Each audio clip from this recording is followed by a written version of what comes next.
Hi, this is Neil's on Dynasty. Please like, share, subscribe. Be kind, helpful, grateful. Buy yourself some silver and some platinum before it runs out. I looked at SD Bullion or JM Bullion site, and their fractional silver's gone. They ain't got many 1 ounces. They're down to 5s and 10 ounces. So the squeeze is on, and no one's talking about it. Just figured I'd let you guys know a little insider tip from someone who doesn't know anything. By the way, that hissing sound, I'm cooking some food. But that's not what this is about. This is about what Gandalf sees outside. What do you see outside, Gandalf? I love him so much I leave the frickin' window open for him. Or I open the window for him so he can talk to his outside buddies. But that's not what this is about. It's not about the sunshine. It's not about my love bunny here who follows me around, Ginger. This is about Zimbabwe. And if you already have been watching my videos, you know Zimbabwe has the second or the third largest platinum group metals veins on the planet under their soil. And now they're starting some other stuff that seems to be pretty good, and they want to lead. I'm thinking about, since I like platinum a lot, I'm thinking about looking at them, so when they start doing their platinum mining, I'm going to be investing. Groundsel opportunity there, for me anyhow. Here's the story. Oh, I jumped it ahead too far. And global shocks upend business as usual, Africa is feeling the brunt of what has been coined the perfect storm, a food, fuel, and fertilizer crisis exacerbated by the war in Ukraine, scarring effects from the COVID-19 pandemic, soaring inflation, rising debt, and extreme weather. Perhaps no priority is more pressing than addressing food insecurity to safeguard the calorie and nutrition needs of Africa's 1 billion people and protect their human development. At least 1 in 5 Africans go to bed hungry, and an estimated 140 million people in Africa face acute food insecurity. According to the 2022 Global Report on Food Crisis 2022 Mid-Year Update, countries in Eastern and Southern Africa are taking a variety of short, medium, and long-term measures in response to these problems in an effort to lessen the impact of the current crisis on the poorest households and put the continent's food systems on a more productive and resilient course. Zimbabwe, a country in Southern Africa, is one such country that is worth highlighting. Long battled with an unstable political and economic environment that is largely attributable to US sanctions, Zimbabwe is currently developing a growth model that is worthy of imitation.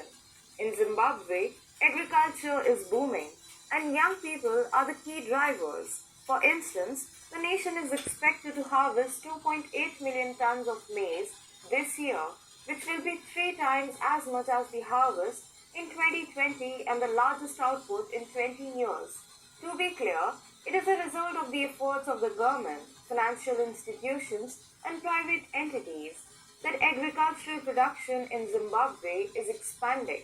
President Emerson Mnangagwa, who took over the reins of government in November 2017, has adopted policies to attract the young and educated to farming, while at the same time luring back many white farmers who had relocated to Australia, South Africa, and the United Kingdom following the seizure of their land about 2 decades ago. The president pledged to provide 99-year land leases to white farmers and guarantee the security of those willing to return home. Returning white farmers are partnering with their black counterparts, including young black farmers, leading to a healthy exchange of capital, skills, and machinery. Not only that, but the African nation is also working to ensure that the entire continent of Africa is unified in its fight against food security.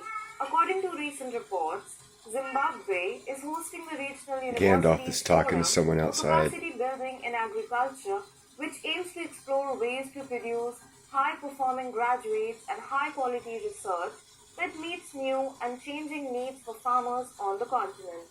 The meeting, which runs from December 12 to 16, will be held under the theme Strengthening Africa's Agri-Food Systems in the Post-COVID-19 Era, Opportunities and Challenges.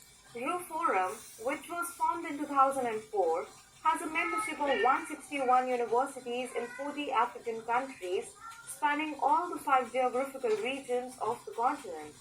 This biennial meeting brings together university leaders, researchers, and graduate students to interact with each other but also with other actors including policy, industry, and development practitioners. RUForum seeks to broaden scope and galvanize dialogue on key areas such as the response to the UN Food Systems Summit and how to harness global partnerships for advancement in higher education, research, and development. Without a doubt, this would give Zimbabwe a podium to exhibit its development model to the diverse African countries, allowing the other countries to learn from Zimbabwe's expertise.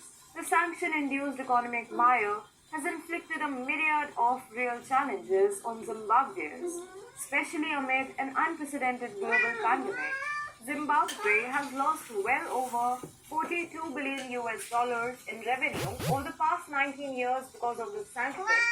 This has resulted in the most vulnerable sections of the population sinking deeper into poverty. Nevertheless, witnessing the nation emerge from this horrendous situation and usher in previously unheard of levels of agricultural growth would undoubtedly instill the seeds of inspiration across the entire continent.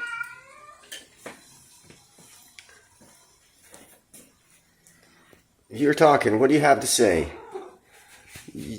What? You're talking my whole video. Now you're shutting up? Anyhow, Gandalf was very vocal during the video. It's interesting. Zimbabwe's producing 3 times the amount of grain that they produced in 2020. Everyone's talking food shortage this, food shortage that. Looks like Africa's got food security. We might want to, as I have said in past and previous videos, look at Africa for investment opportunities. But I'm just a dumbass iron worker. I don't know what I'm talking about. You guys research it for yourself and find out that I'm right. Have a nice night.